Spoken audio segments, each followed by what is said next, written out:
First, just to put some numbers on this, there's a good report by Goldman Sachs called Europe's Energy Crisis is at a Tipping Point. This came out on September 8th, and it says here that the price of natural gas in Europe, it used to just be 20 euros per megawatt hour. It's now above 200 per megawatt hour. So we're at 10 times the 10-year average in the market, and winter isn't even here.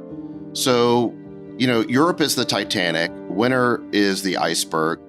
The main difference between this and the Titanic story is that everyone can see the iceberg. And yet no one is really changing course. So Liz Truss, the new Prime Minister of the UK, said that Ukraine can depend on UK for support in the long term. Olaf Scholz said that Germany will support Ukraine as long as it takes. Macron, from France, said that NATO will stand together and prevent Russia from winning the war. In the last week or so, new information came out about actions Boris Johnson took back in March or April remember when there was discussion about a peace deal about a month into the war? It turns out that Boris Johnson went to Ukraine and said, no deal, do not take the deal. We need to weaken Putin and Russia, not compromise with them. So the fact of the matter is that the European leaders are increasingly out of touch with their own people. The agenda they are serving is not the agenda or the desire of their people to basically stay warm in the winter or pay reasonable energy bills. They are serving this larger foreign policy agenda. This is why you're seeing people in the streets in Czechoslovakia and these other countries. And this is why the crisis will only grow in winter. So this is why, for example, we've already now seen in the UK, Boris Johnson lost power, although Liz Truss basically has the same policy. Mario Draghi has basically lost in Italy. Bulgaria replaced their PM. So the leaders, the dominoes are starting to fall in Europe. And I think there's going to be a lot more of this. And who knows what governments we're going to end up with in Europe. Chamath pointed out the mistakes that these leaders made following Greta Thunberg. I think there's another mistake they've made, which is I think all of these leaders have pulled a Tony Blair. Do you remember Tony Blair? Tony Blair was the Bill Clinton of the UK. After Margaret Thatcher, he was the first Labour PM to get elected. He was incredibly talented as a politician, and he was very popular in the UK until he did one thing. You know what that one thing was? He went along with George W. Bush's Iraq war. The people of the UK did not want to get involved in that war, and Blair acted as W's lapdog and went along with it and bought into all of the lies about that war. And today he has zero credibility in the UK. It's really actually a sad story. I think that these European leaders are making a similar kind of mistake with respect to Biden's proxy war against Russia.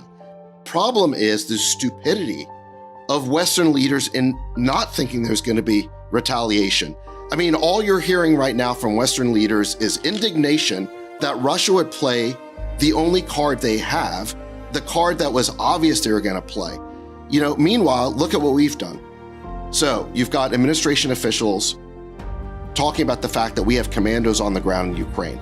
You've got administration officials bragging about the fact that we are helping to paint targets on the backs of Russian generals so they can be killed. You have administration officials boasting about providing the artillery spotting so we could sink the Moskva, the Russian flagship. You've got Biden saying that Putin cannot remain in power. The US and the Western alliance, they are doing everything in Ukraine except pulling the triggers. We are in a proxy war with Russia. They cannot even anticipate what the Russians are going to do next. It was imminently predictable that the Russians were going to turn off European gas and create this crisis. There is a simplistic binary that has been set up that this is a war between autocracy and democracy, and that's all there is to it. And my point is that this conflict has always been more complicated than that. And if you really want to understand this conflict, you have to go back and understand the history of it. And, the American media and the British media, they basically act as if this whole thing began on February 24th. For a good example of this, there was an excellent piece by William Perry, who is Bill Clinton's defense secretary. He said how the US lost Russia and how we can restore relations. And he talks about how we can chart a way forward for peace. What Perry points out, remember, again, he was Clinton's defense secretary in the 1990s. He almost resigned in protest over NATO expansion eastward. This was basically a contradiction of the verbal assurances that James Baker and President George Herbert Walker Bush had given Gorbachev that we would not expand NATO 1 inch eastward. In any event, that's when NATO expansion began, was the late 90s. Perry was against it because, like George Kennan, like former ambassador of the Soviet Union, James Matlock, he understood that it would be provocative. It would be seen as a provocative move by Russia. Okay, he was against that policy. The other thing he points out is that in the 1990s, the Russian economy collapsed because they moved off of Soviet system, and we did absolutely nothing to help them. As a result of that, we bred the conditions for a strong man to emerge who would basically prioritize the restoration of Russian pride, dignity, and strength. So he points out the ways that our policies help create Putin. I think what he basically suggests in terms of the way forward is, look, we have to realize that the security architecture of Europe was crafted in the late 90s and early 2000s at a time when Russia was flat on its back. What are the Russians basically demanding? What were their demands prior to this war? There were two things they really didn't like. Yes. They didn't want Ukraine admitted to NATO. And then number two is they didn't want American missiles right on their border that could hit Moscow in 5 minutes, okay? Those were their two demands. The fact of the matter is we never were willing to negotiate at all on those two demands, at all. And instead, we basically just claimed they were a pretext by the Russians for an invasion. Well, look, we never earned the right to call those a pretext. If you want to call them a pretext, you take those issues off the table. Then if the Russians invade, you know they're liars. The truth of the matter is we refuse. One of the problems we have in this country is that when a war doesn't work out, we just ghost it.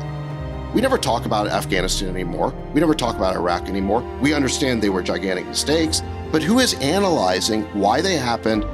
Who's responsible for the failure? The fact of the matter is there's been no accountability. The same people who drove our disastrous foreign policy in the Middle East are the same people who have driven our Ukraine policy in Eastern Europe.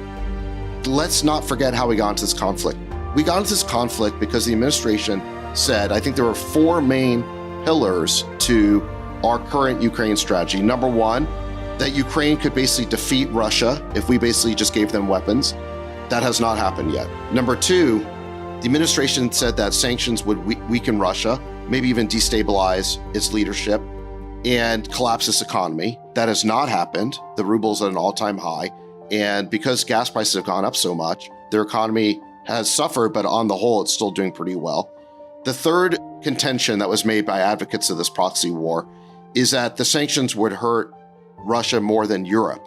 That has not happened. Europe is already hurting more than Russia, and it's about, with winter coming, it's going to hurt even more.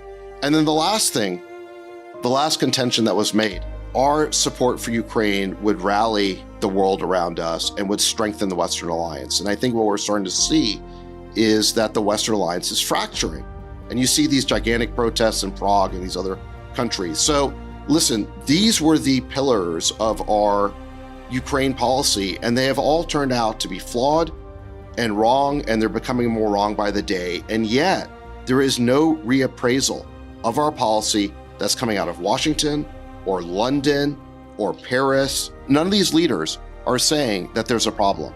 So I think we're headed for not just an economic crisis, but a political crisis in Europe because of the fundamental tension between the needs of these people, which is to basically preserve their economy and to stay warm in their homes, and the ideology of their leaders who are fanatically committed to waging a proxy war against Russia instead of finding a diplomatic outcome that was available last year. It was available in January. It was even available in March or April.